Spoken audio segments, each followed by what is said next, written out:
네, 이제는 오늘의 이슈 한 가지를 더 집중적으로 탐구해보는 시간입니다. 서동구 소장님과 함께합니다. 안녕하세요. 네, 안녕하세요. 네, 소장님 주말은 또 어떻게 보내셨을까요? 네, 주말에 열심히 TV 뉴스 보느라고 네. 정신 없었습니다. 마찬가지 아닐까요? 우리 투자자 여러분들도 아무래도 뭐 트럼프 대통령의 피습 이러한 부분들이 맞습니다. 어떻게 미칠까 아주 상당히 큰 천만다행이다 이렇게 말씀을 드릴 수 있겠고 상당히 뭐 오늘 미국 시장 뭐 일단 뭐 선물 시장 쪽들의 움직임은 긍정적이고 또 오히려 대세가 굳어졌다 네. 뭐 이런 얘기들이 나오면서 아시아 시장에도 큰 영향을 안 줬는데 오히려 주요국인 일본, 대만은 2%, 1% 이상 하락을 했고요. 네. 우리 시장은 나름대로 아주 잘 선방을 했고 트럼프의 어떤 리스크 반면에 어떤 누가 될까에 대한 불안정 속에서 오히려 트럼프가 당선 확률이 높아졌다라는 것들이 반영이 되면서 뭐 방산 쪽이라든가 또 원전 쪽이라든가 이런 쪽들이 또 어떤 테마를 형성하면서 움직여주는 이러한 긍정적인 모습도 있었다. 네. 이렇게 말씀드리겠습니다. 네, 여러 가지 이슈들이 우리 국내외로 나와 있었는데 우리 시장은 그나마 선방해줬다 이렇게 정리를 해볼 수 있겠습니다. 그럼 앞으로는 어떤 소식을 눈여겨봐야 할지 오늘의 이슈 화면을 통해서 만나보시죠.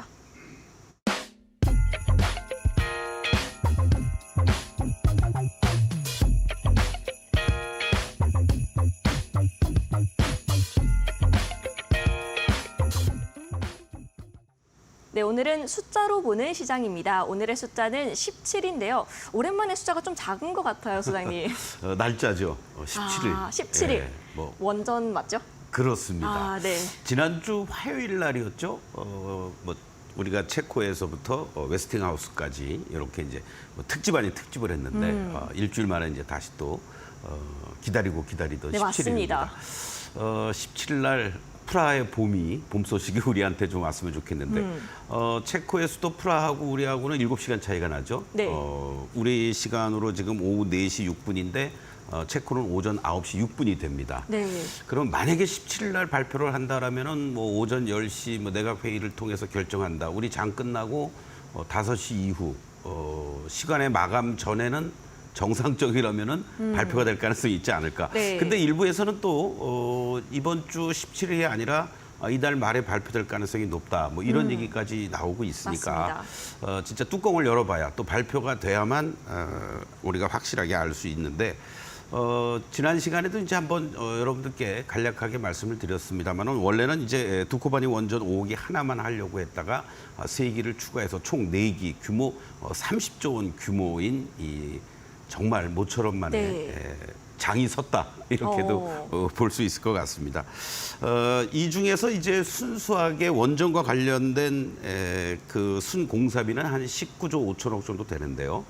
이 중에서 우리 코리아 팀이 이제 바로 두산 에너빌리티, 바로 주설비공사 등을 포함해서 한 8조 5천억 정도 규모, 그리고 한전기술이 개통설계 부분에서 한 3조 6천억 정도, 그리고 한전 KPS가 시운전 정비 등을 중심으로 해서 한 1조 7천억 정도를 발주할 것으로 이렇게 지금 예상이 되고 있습니다. 네.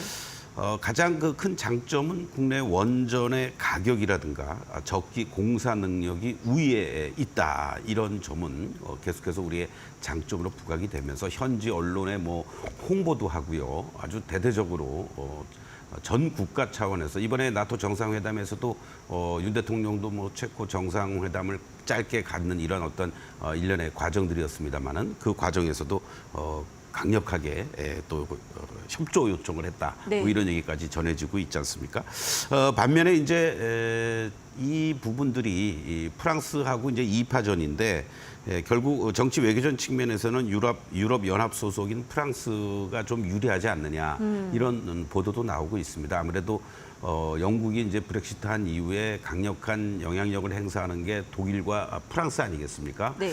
그런 측면에서 프랑스의 어떠한 그 선전도 예상이 되고 있는데 한 가지 우리한테 이제 긍정적인 흐름들은 두 가지가 있습니다. 하나는 이번에 마크론 대통령이 이 전격적인 뭐 승부수를 던지는 그러한 모습들을 보여주긴 했습니다만은 네. 상당히 좌파 연합과의 어떠한 그 동고 정부를 구성해야 되는 거고 이러한 그 연립 정부 형태 속에서의 탈원전 정책에 대해서 강력하게 주장을 하고 있기 때문에 이 부분이 상당히 어떤 국가의 아젠다적인 측면에서는 좀 마이너스 요소로 작용되지 않겠느냐. 네. 이건 우리한테는 이제 도움이 되는 얘기죠. 과거에 우리가 문재인 정부 때 탈원전 정책이 아니라 바로 이제 원전을 어떻게 보면은 좀 배제시켰던 그런 그 흐름들을 우리가 목격을 한 바가 있었고 또 그 와중에 이제 프랑스 이 전력공사의 러시아 로사톰사와의 그런 우호적인 관계 뭐 어쩔 수 없었겠죠. 뭐 유럽 쪽하고의 연계성 과거에 뭐 우리가 러시아 우크라이나 전쟁이 있기 전까지만 해도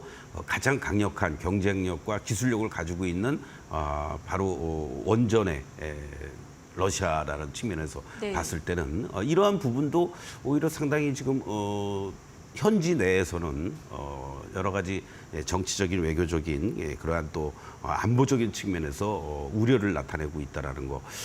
그러니까 정량적인 측면에서는 당연히 우리가 앞서는데 네. 어떤 정치적인 이해관계라든가 정서적인 측면이라든가 이런 부분에서는 아무래도 프랑스가 좀 유리하지 않느냐. 네. 이런 얘기들이 있으니까 정말 천기를 들어줄지 백기를 들어줄지 기다려 봐야 되는 것 같다. 네. 다만 전반적인 분위기는 상당히 우리 쪽으로 좀 우호적으로 작용이 되는 게 아니냐. 이러한 얘기들을 하고 있는데요.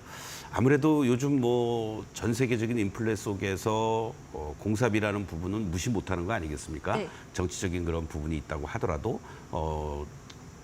표가 보일지 모르겠는데 가장 간단하게 보면은 정량적인 평가에서 예산 내 적기 시공을 내세운 한수원이 기선을 제압하고 있다. 이렇게 외신에서 이런 얘기를 하고 있고요. 대신증권에서 아주 좋은 자료가 나왔습니다. 그래서 한수원의 원전 건설 단가가 킬로와트당 3,571달러를 기준으로 본다라면 프랑스 같은 경우에는 킬로와트당 7,931달러니까 거의 뭐 반 정도 차이가 난다. 이런 것들이 가격 경쟁력에서 상당히 우위에 쓴다라고 볼 수가 있겠고 또 하나는 정해진 기간 내에 이 공사를 완성할 수 있겠느냐, 네. 완공할 수 있겠느냐. 이게 이제 또 관건인데, 뭐 우리야 뭐 지난 2009년 수주한 아랍에미레이트 바라카 원전을 일정대로 잘 건설해서 지금 상업 운전을 잘 하고 있는 이러한 그 하나의 샘플이 있다는 얘기죠. 반면에 이제 프랑스 같은 경우는 핀란드 올킬로트 3호기를 2009년까지 짓기로 했는데 무려 13년이나 지연이 됐다가 완공하는 네. 이러한 모습들, 저건 다 경비란 얘기죠. 바로 이러한 부분들이 우리 쪽에서는 여러 가지 면에서 긍정적으로 작용될 여지가 충분히 있다. 또 저도 두 손 모아서 월드컵 4강 경기 보듯이 네. 기도하는 마음으로 지켜보고 있습니다. 네, 체코 우선 협상 대상자 발표가 머지 않았습니다. 우리 한수원이 정량평가문에선 조금 더 우호적인 위치에 있다는 생각이 드는데 현재 프랑스와 접전을 펼치고 있습니다. 그런데 이 원전 수주가 체코권에만 한정되는 내용은 아닌 것 같거든요. 불가리아, 폴란드 등 여러 기대감이 나와 있는데 이 가능성에 대해서도 좀 짚어주실 수 있을까요? 네, 사실은 우리가 이제 2009년도에 원전 수출을 성공리에 잘 마무리됐고 완공까지 한 이후에 이전과 이후의 흐름이 완전히 바뀌었다라는 네. 얘기죠.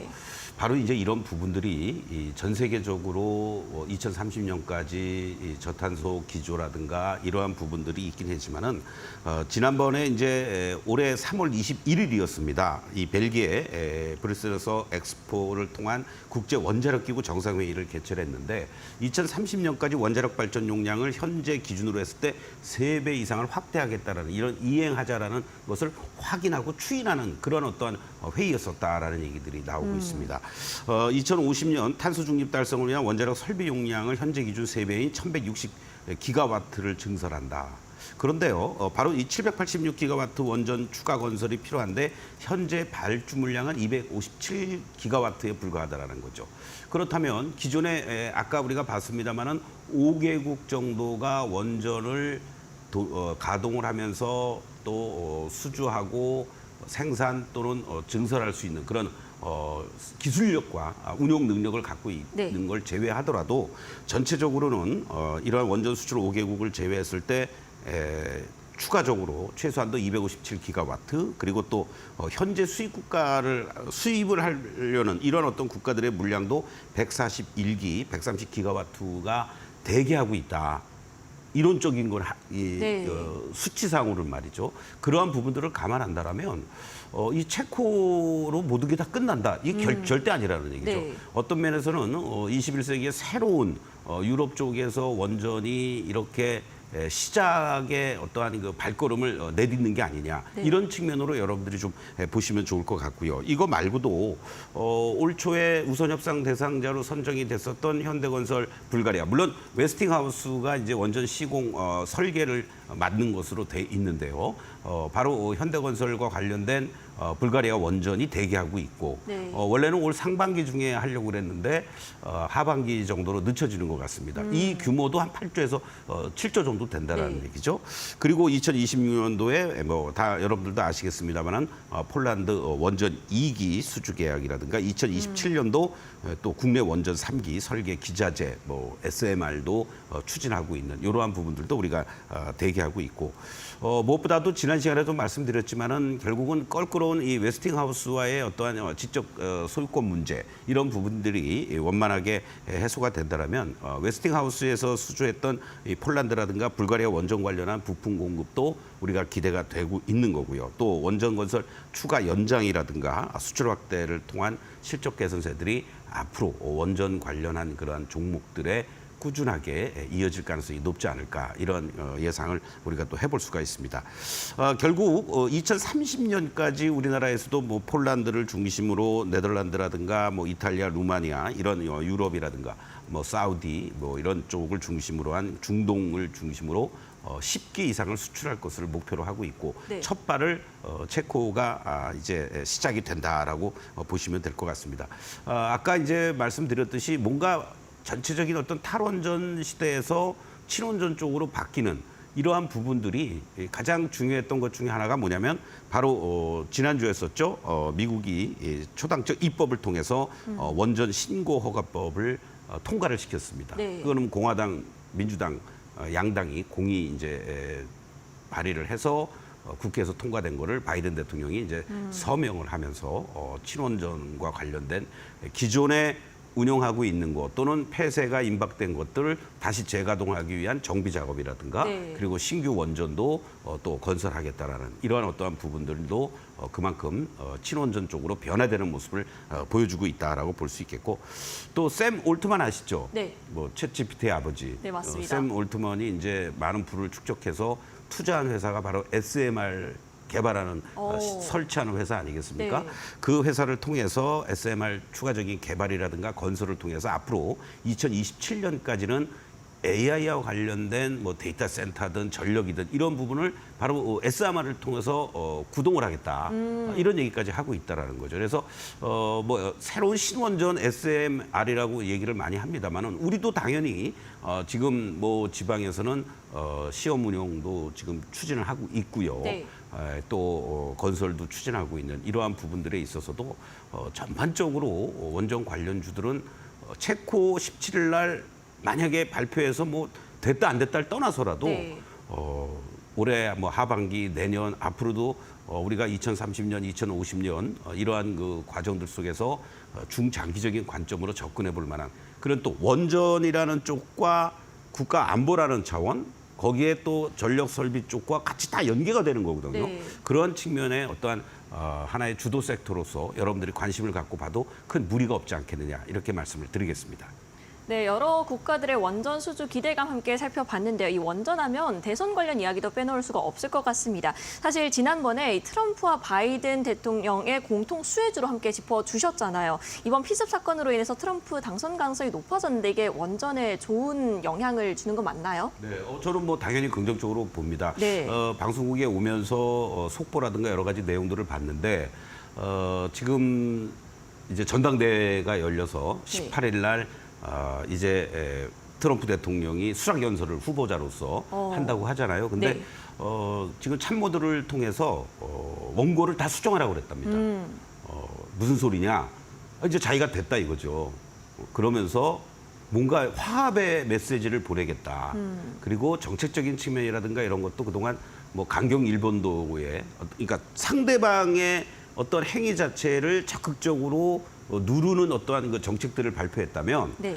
이제는 화합하면서 뭔가 정책적인 것도 좀 유하게 갈 수 있는 그러나 지난 시간에도 말씀드렸듯이 바이든 민주당이든 또는 트럼프의 공화당이든 공통적으로 부각될 수 있는 것은 원전이다, 네. 전력 설비 쪽이다 맞습니다. 이런 말씀을 드렸잖아요.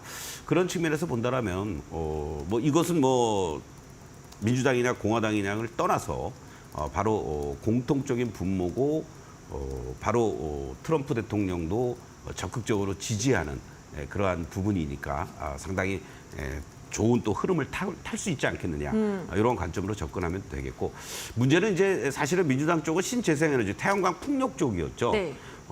그런데 이제 극단적으로 뭐 우리는 화석 연료를 좋아해 트럼프는 뭐 그런 얘기도 하고는 있습니다만은 어느 쪽으로 하든 뭐 원전은 뭐 필수 불가결한 거다 이런 관점에서 봤을 때 정책적인 측면에서도 수혜가 예상이 되는 대표적인 섹터다 이렇게 강조를 드리겠습니다. 네, 이 대선이라는 상황 속에서 공통적으로 부각받을 수 있는 테마가 바로 이 원전이 되겠습니다. 트럼프 수혜주로 낙수 효과에 대한 기대감도 나오고 있다라고 살펴봤고요. 종목별 대응 전략도 함께 짚어보겠습니다. 이전에도 시공, 건설 장비 등 다양하게 나눠서 짚어주셨는데 이번에는 이번 수주권이 성공할 때 그리고 실패할 때 상황을 좀 나눠서 살펴봐야 될 것 같아요. 네, 상당히 어려운 질문을 하시는군요. 맞습니다. 성공을 하든 실패를 하든 일정하게 갖고 가는 거는 맞는 것 같아요. 그리고 지난주부터 만약에 여러분들께 월요일, 화요일 날 좋은 흐름들을 가지고 보유하고 계셨던 분들은 우리가 과거에도 이 바라카 원전 수주를 앞둔 상태 속에서 그 전에 한 일주일에서 열흘 정도는 계속 좋은 흐름들이 갔었습니다. 네. 그러다가 이제 수주가 딱 발표가 되고 더 추가적인 것들이 없으니까 이제 원위치 되는 그런 어떤 모습들이었는데 이번에는 앞으로도 대기할 것들이 많이 있잖아요. 그렇기 때문에 성공을 하든 실패를 하든 일단 일정하게는 갖고 가는데 만약에 우리 시간으로 17일 날 시간 외에서 이제 만약에 발표가 된다. 네. 그래서 시간외가 만약에 급등을 한다든가 뭐 이런 어떤 흐름이라면은 그 다음 날 뭐 갭상승이 나온다고 했을 때 일정하게는 이익 실현하시고 그리고 신규로 진입이 안 되신 분들은 뭐 수요일 날 오후장이라든가 목요일 날 오후장이라든가 네. 아니면 한 템포 좀 쉬었다가 공략해도 큰 무리가 없지 않을까. 네. 이렇게 정리를 좀 해드리겠습니다. 그러니까 결국은 우리가 이제 연초에 IT 소부장 쪽을 중심으로 해서 뭐 반도체 쪽들 또는 자동차 이런 어떠한 뭐 전력 설비, 화장품 뭐 이런 것들 일정하게는 편입을 해놓고 끌고 갔지 않습니까? 네. 그러면서 6개월 뭐 1년 이렇게도 가고 하는데 원전 관련주들이 하반기에 들어와서 이러한 이슈와 모멘텀을 잡고 가기 때문에 이것이 뭐 단기간에 뭐 일주일 만에 이제 시세 끝나고 이러는 건 아니다. 네, 그렇죠. 이러한 관점에서 여러분들이 좀 접근하면 좋겠고 그런 측면에서 이제 금리 인하에 대한 기대감도 커지면서 사실은 원전을 건설하는 데 있어서 핵심적인 건설사도 물론 뭐 대우건설 같은 종목도 좋은 흐름들이 최근에 나타나고는 있습니다만은 뭐 현대건설이라든가 또는 대우건설이라든가 그리고 또 삼성물산, 삼성 E&A 이런 쪽들은 여러분들이 계속해서 좀 접근해 보는 것도 큰 무리 없지 않을까. 또 금리 인하라는 어떤 모멘텀까지 있다라고 보면 좋을 것 같고요. 또 시공 쪽에서는